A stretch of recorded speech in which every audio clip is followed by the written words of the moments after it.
Great. Now let's look at the following. Um, we already tackled domain of radical functions.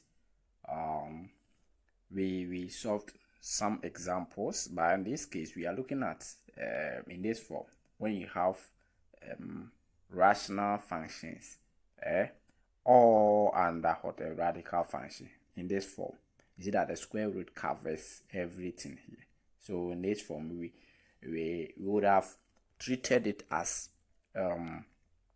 radical functions and rational functions, or rational functions involving radical functions, but we'll deal with that in our next video, since the square root is taking care of everything here. That is why we are treating it as what radical functions, but not radical and rational functions.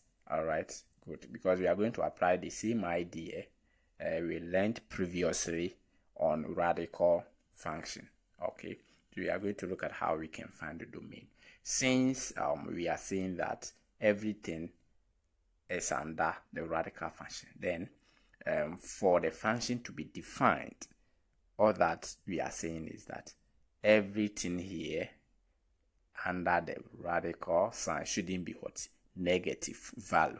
We shouldn't get a negative value.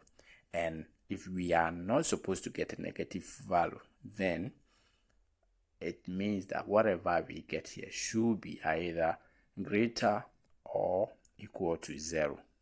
Greater or equal to 0. Anything less than 0 makes the function undefined. So we are applying the same idea in our previous lesson.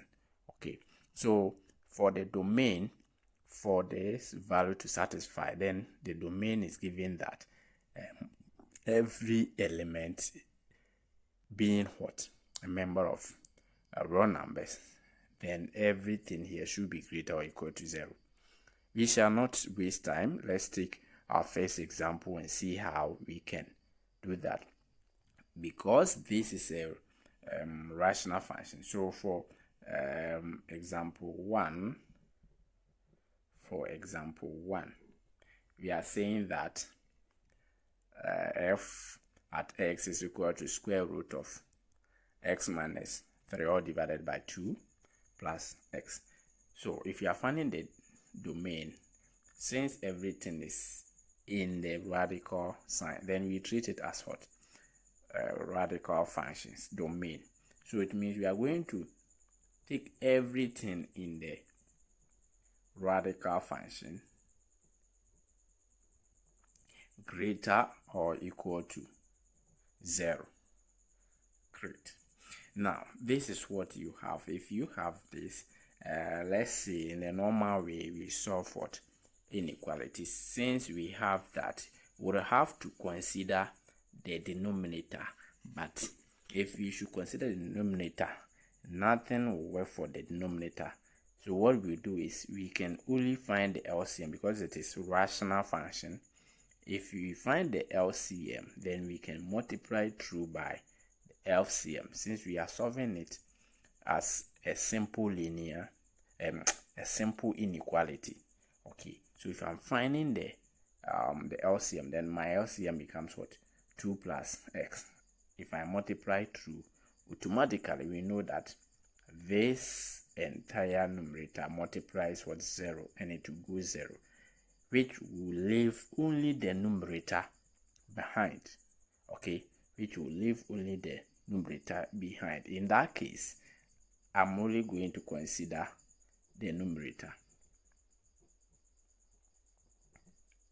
Yes, so we are considering only the numerator, because if I should multiply through by the LCM, the denominator, which is the LCM, will go 0 and will give me the same solution left here. That's why it seems like we are considering only the numerator, but doesn't mean that we are ignoring the denominator. Note, we are not ignoring the denominator, but we have already explained to you why we are maintaining only the numerator.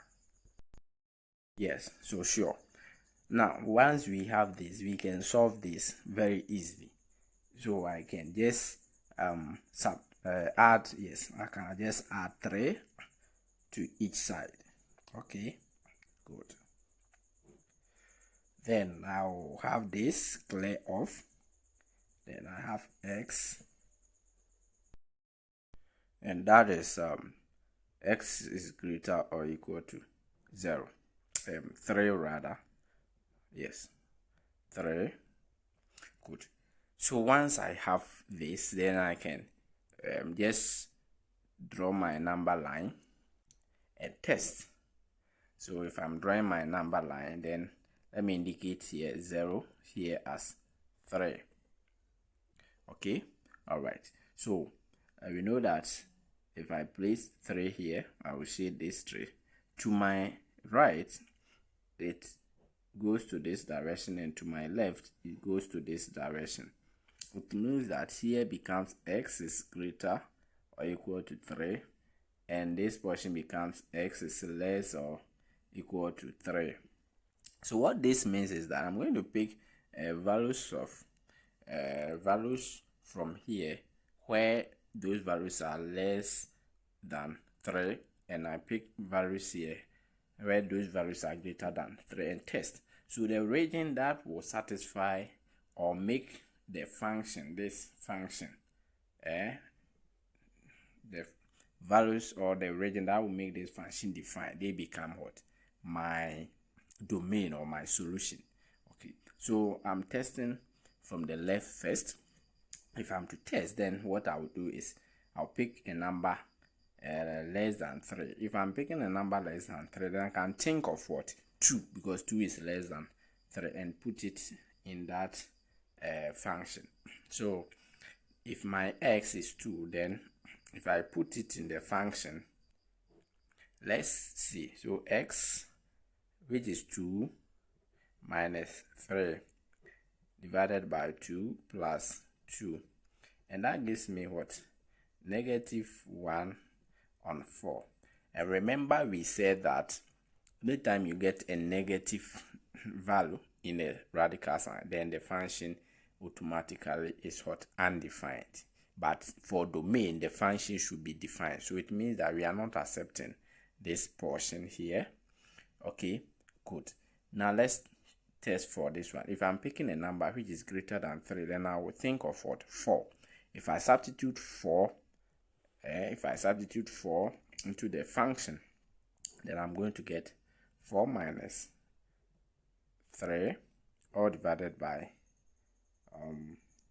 2 plus 4, and that will give me 1 on what?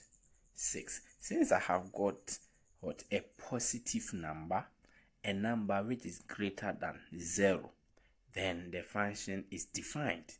That's the idea of the domain. Once the function is defined, it means that this portion satisfies the condition, and that portion or that region makes the function defined. What that means is that if I pick any number from 3 going to my right, every number I pick there will make the function defined. For that matter, we accept this region as the solution and the domain. Good. So once you realize that, then you can just write your domain. So for my domain, x is such that x is a member of real numbers. X is greater or equal to 3. And for interval notation, we've already talked about this interval notation thing, so I'm going to write it. For interval notation, since we are saying that we are considering this region and the direction goes what? The right direction, meaning that it faces what? The positive direction. Then if 3 have what this, if 3 has this equal to sign, it means 3 is inclusive. So for this one, you can see that we have a closed value, which is 3. 2 a positive infinity, because it goes and goes and goes to infinity. We don't know where it ends. It can go and go and we don't know. So we use this symbol as the infinity, and that is a positive infinity. But am I going to close it? No, I'm going to open it. Why am I opening it? So when you see this, it means this side is open. If you see this, it means this side is closed.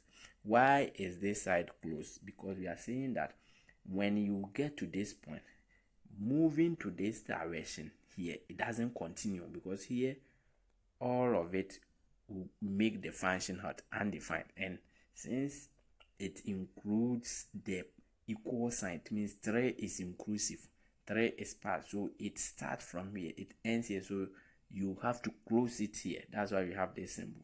But when you go to this direction, it means that we don't know the exact value here. You can pick every number and it goes on and on and on and on. It doesn't end. That is why we are saying that it is open. Open in the sense that we can have multiple different positive numbers. Okay, yes, so that is the interval notation for domain. Most of the time in the senior high level we consider the first one, but in the university level the interval notation is most considered. All right, good. So that's about the domain. Now let's look at the second example and see how we can deal with that as well. So for example 2, we still have the idea here. Every function here, all of them are in the radical sign. So we are going to write everything, which is we have 49 minus x squared, all divided by x squared minus 9, which is greater or equal to 0. Great. So this is what we have here. Now, as I said, if you have this, automatically the denominator will clear off, because if we solve it in a simple inequality, it means this here becomes my what? LCM. That is the denominator. If I multiply through by the LCM, this one multiplies this is what? 0. It goes with leaving what? The numerator. In that case, we need to consider the numerator alone, which gives me what? 0. The fact that I'm writing this doesn't mean the denominator was not considered. Yes, it was considered, but how do you find that? Because we have what? Fraction here, or rational function here. If you are finding rational function, the zeros of rational functions, we know that the denominator has to multiply the 0, which will make it what? 0, leaving the numerator behind. That's why we have this. All right, good. So once we have this, then we can solve this easily. Now we have 49, which is a perfect square, so we can talk about this as what? If I write it as this, so 7 squared minus x squared, I know I'm right. Yes, because this is a perfect square, and 7 squared gives me what? 49 squared, so that I can use difference of 2 squares and solve this. Okay, good. So if that is the case, then I have 7 minus x squared, which I have one of them, and then 7 plus x greater or equal to 0. Good. So I will solve them one after the other. I will first pick 7 minus x greater or equal to 0, or 7 plus x greater or equal to 0. So if I'm solving this, then I can subtract 7 from both sides, which will give me what? Negative x greater or equal to negative 7. Since I have this, then I can divide both sides by negative 1. If I'm doing that, then I'm dividing both sides by a negative figure, so the sign has to change to less or equal to 7. And I have this as well. How do I do this? I can subtract 7, negative 7 from both sides, and that gives me what? X greater or equal to negative 7. The sign will not change because I haven't divided or multiplied through by a negative number. I only what? Subtracted from both sides. Okay, so the sign only changes when you are multiplying or you are dividing both sides by a negative number. So take note of that. Other than that, the sign remains the same. Okay, all right. So these are my two solutions, but before that, as I have been telling you, whenever you have it, you need to draw your number line, get the various regions, and then you do what? You test them to see. So I will draw my number line. Okay, let me indicate my region or my center. I will indicate, because I have one to be negative, one to be positive, so let me indicate here as my negative 7 and here as my positive 7. So I'm going to identify the various region. We know that from here to my right side, I can further continue it like that, and from here to my left side, I can also continue it. Now from negative 7 to 7, that becomes the middle. Okay, so I can join them also together like this, so that I can have 3 regions: region 1, region 2, region 3. We are going to test them to see which region will satisfy the condition or will make the function defined, and the region that makes the function defined, that becomes what? Our solution or the domain. We use it as our domain. So if we are saying that this region, we know that to the left side, all these regions are less than whatever we have here. But know that we have this equal sign here, so it means that here and here are inclusive.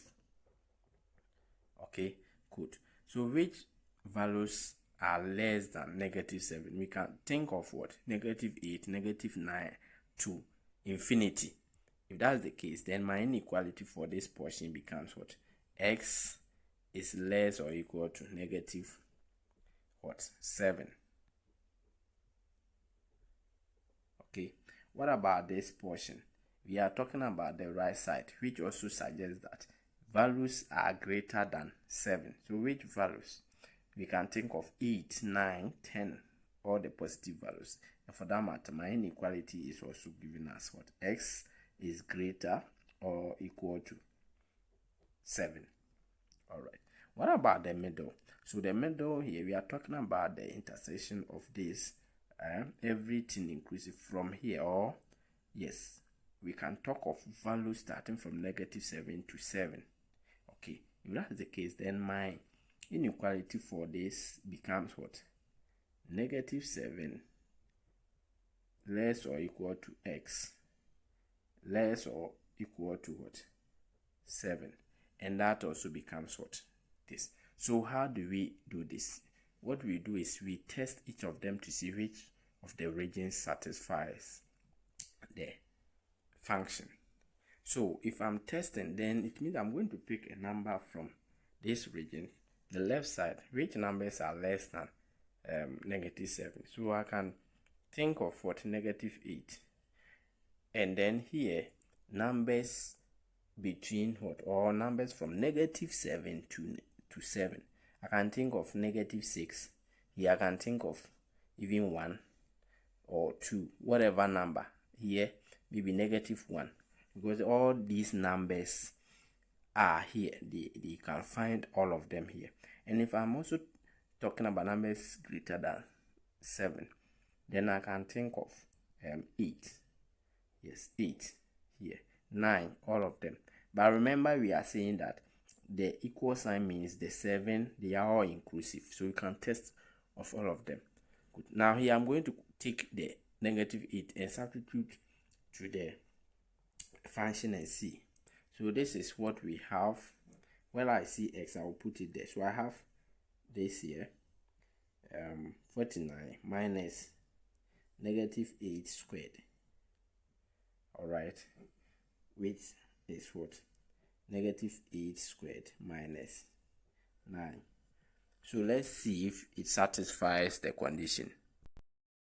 So when you substitute 8, you realize that you are getting a negative number in the radical sign. So it means that this one doesn't satisfy. Then we pick maybe a number from it. So I'm going to pick just 1 or negative 1. Let me pick negative 1 and substitute. So if I'm picking negative 1, then I'm going to have this here. I'm going to have 49.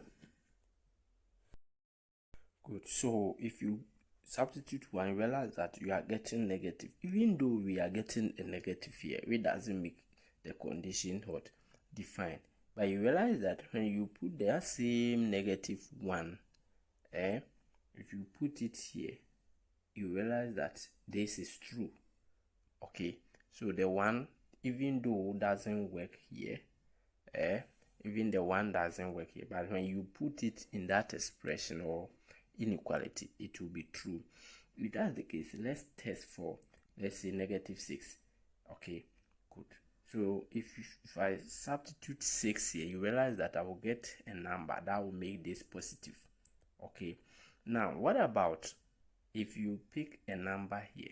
Let's say 8.